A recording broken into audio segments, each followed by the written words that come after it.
काम से हुआ है जन्म, दो विपरीत कामों के मिलन पर तुम्हारा जीवन खड़ा है। इसलिए करीब करीब असंभव है, मनोवैज्ञानिक के हिसाब से तो बिल्कुल असंभव है कि व्यक्ति काम वासना के पार हो जाए। धर्म शास्त्र भी यही कहते हैं। आत्म पुराण में बड़ा अद्भुत वचन है, कामेन विजितो ब्रह्मा, कामेन विजितो हरा, कामेन विजितो विष्णु, सक्रा कामेन निर्जिता। काम ने जीता ब्रह्मा को, काम ने हराया शंकर को, काम ने हराया विष्णु को।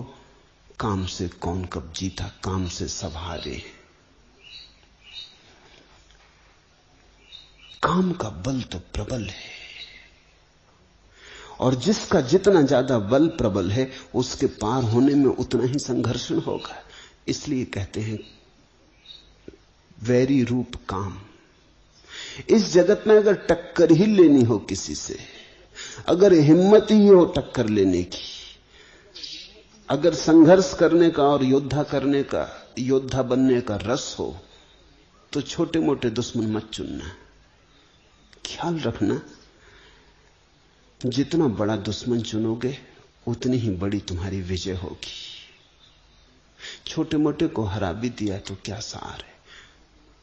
कहते हैं जंगल में, ईसप की कथा है, एक गधे ने सिंह को चुनौती दे दी और कहा अगर हो हिम्मत तो आ मैदान में और हो जाए सीधा युद्ध।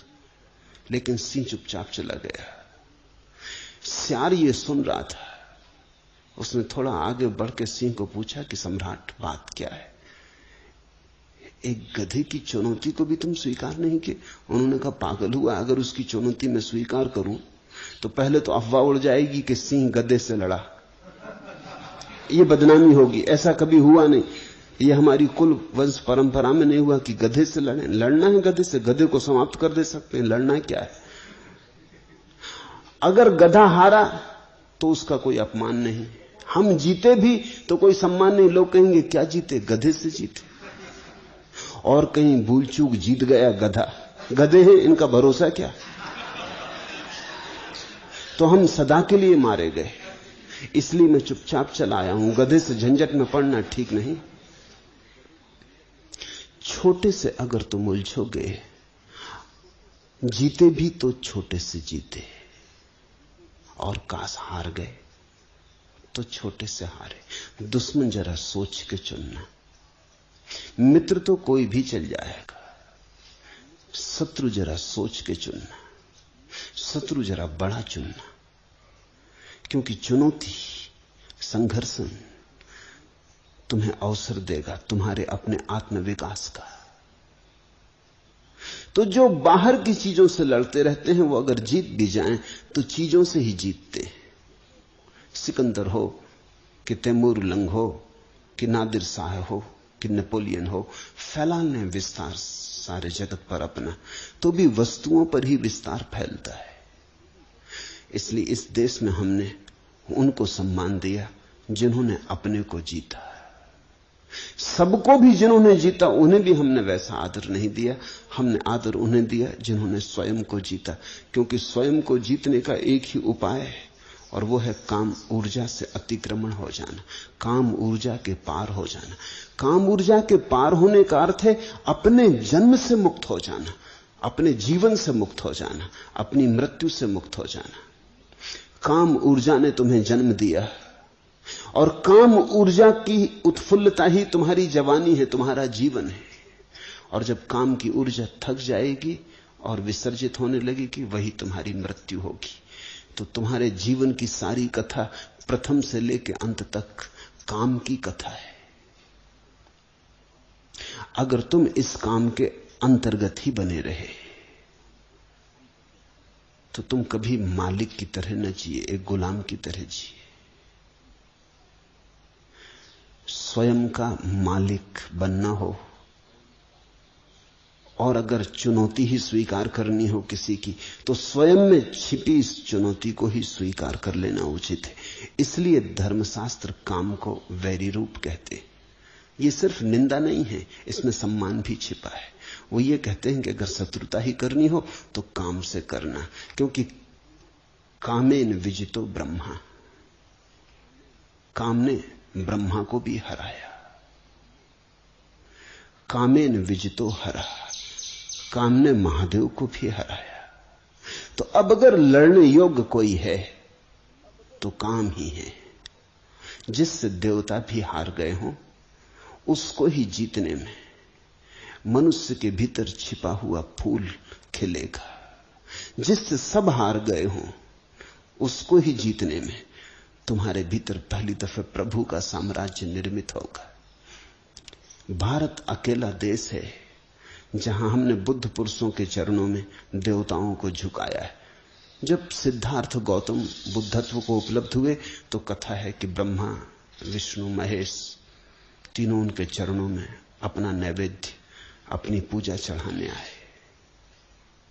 जब महावीर परम ज्ञान को उपलब्ध हुए तो देवताओं ने फूल बरसाए। लेकिन देवता क्यों बरसाते होंगे फूल एक मनुष्य के चरणों में?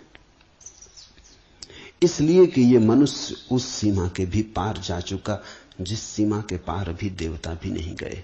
अभी इंद्र भी अप्सराओं में उलझा है। अभी स्वर्ग में भी वही काम व्यापार चल रहा है जो पृथ्वी पर चल रहा है। थोड़ा व्यवस्थित चल रहा है, थोड़ा ढंग से चल रहा है। ज्यादा सुंदर स्त्रियां हैं, ज्यादा सुंदर देह है, ज्यादा लंबी आयु है, भोग की सब सुविधाएं, सामग्रियां हैं। जो हमने स्वर्ग में देवताओं के लिए व्यवस्था की है, वही व्यवस्था विज्ञान आदमी के लिए पृथ्वी पर कर देने की कोशिश कर रहा है। मैंने तो सुना है एक आदमी मरा और स्वर्ग पहुंचा, तो वो बड़ा हैरान हुआ।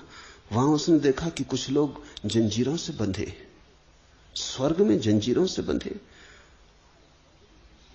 उसने द्वारपाल से पूछा कि तो मुझे घबराहट का कारण मालूम होता, नरक में बंधे हो ये समझ में आता है, इस स्वर्ग में भी अगर बंधन है और लोग जंजीरों में बंधे हैं, ये किस तरह का स्वर्ग है?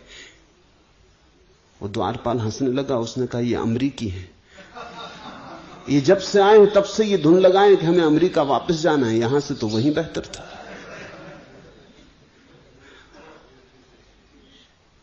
विज्ञान कोशिश कर रहा है कि स्वर्ग को जमीन पर घसीट लाए, लेकिन जमीन पे विज्ञान स्वर्ग ले आए तो भी कोई फर्क नहीं पड़ता। तुम्हारी काम वासना को कितनी ही तृप्ति की सुविधा जुटा दी जाए, तृप्ति नहीं होगी, क्योंकि काम वासना का स्वभाव अतृप्ति है। जो मिल जाता है उससे ही अतृप्ति हो जाती है, जो नहीं मिला उसी में रस होता है।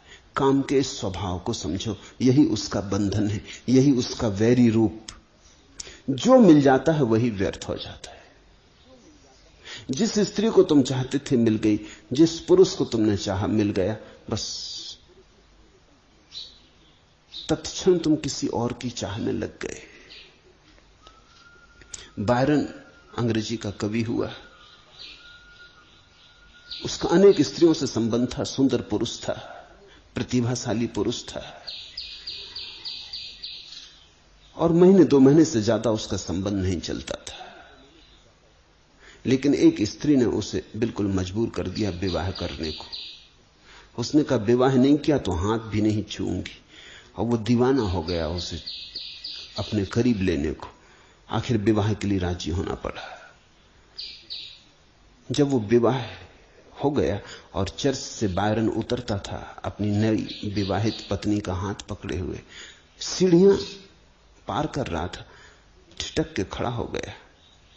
उसने अपनी पत्नी से कहा, आश्चर्य, मैं तेरे लिए दीवाना था, महीनों सोया नहीं, और अभी क्षण भर के लिए तेरा हाथ मेरे हाथ में है, लेकिन तेरा मुझे सुध भूल गई। राह से वो जो स्त्री जा रही, मेरा मन उसके पीछे चला गया। अभी विवाह नहीं हुआ और तलाक शुरू हो गया। जो मिल जाता है उसमें हमारा रस खो जाता है। तुम एक मकान बनाना चाहते थे, बहुत दिन से बना लिया, जब तक नहीं बना था तब तक खूब सपने देखे, खूब सोचा, खूब विचारा, वही धुन थी। फिर मकान बन गया। एक दिन अचानक तुम थके मांदे खड़े हो, कुछ भी तो नहीं मिला। अब तुम और दूसरा मकान बनाने की सोचने लगे। काम की लक्षण यही है कि वो तुम्हें कभी तृप्त न होने देगा। तृप्ति का वहां कोई उपाय नहीं। अतृप्ति की जलती हुई आग ही काम का स्वरूप है।